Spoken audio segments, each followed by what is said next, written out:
L'Afrique du Sud a exercé un lobbying important qui a culminé par un entretien téléphonique entre le président Cyril Ramaphosa et le Premier ministre britannique Boris Johnson.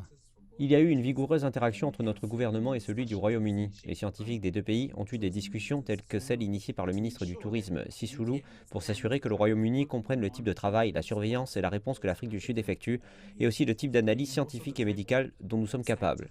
La réaction à cette décision a été massivement positive et il y a eu un soupir de soulagement collectif de la part du secteur du tourisme.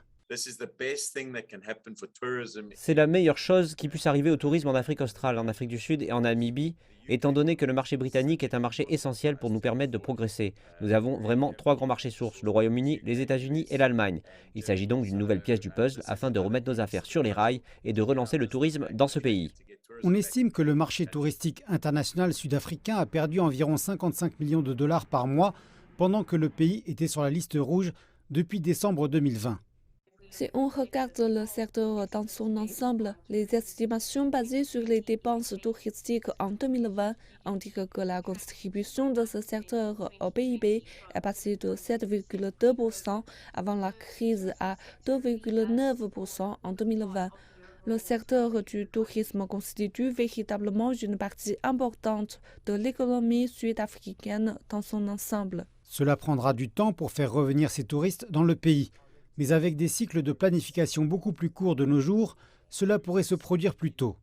Nous aurions constaté dès le début du mois de novembre l'impact de cette décision de l'enlever de la liste rouge. Mais maintenant, le problème est que nous allons le constater à Noël. Or, ce qui se passe, c'est que généralement, Noël n'est pas la période la plus fréquentée parce que les gens la passent en famille avant de rentrer chez eux, puis ils voyagent par la suite. Je pense que nous allons assister à une variation de 10 à 14-15% dans nos locations.